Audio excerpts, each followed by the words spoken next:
When it comes to plastering, the type of sand used plays a big part in the final outcome. What I have here is two walls that were done using two different types of sand. The first one is Rocksand. As you can see, it doesn't have the smoothest finish, is very grainy and much darker in color. In terms of workability, it's a bit hectic to use. The other one is Riversand. The finish is much smoother and it's not as grainy and rough textured as compared to the Rocksand plaster. And in terms of workability, it's much simpler to use. Apart from the feel, finish, color, and workability, there's also another big difference. Rocksand has higher strength than Riversand. This is because Rocksand is more angular and has rough textured particles which provide better interlocking and bonding with the cement paste. Also, Rocksand comes from the same parent material as ballast, which can be either granite or basalt.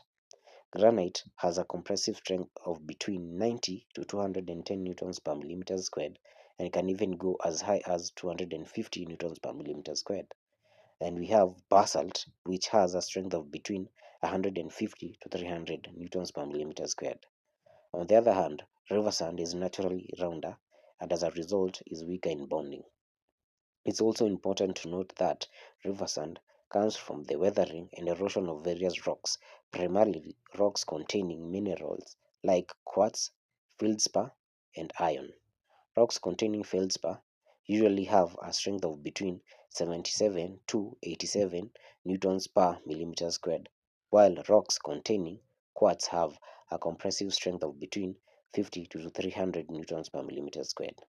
Sandstone has a compressive strength of between 20 to 170 newtons per millimeter squared. So, band for band, river sand loses to rock sand in terms of strength and durability.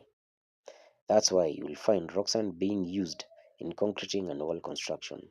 So, in renovation works where you are unsure of the strength of the already existing walls and structural members, I'd always advise going for rock sand.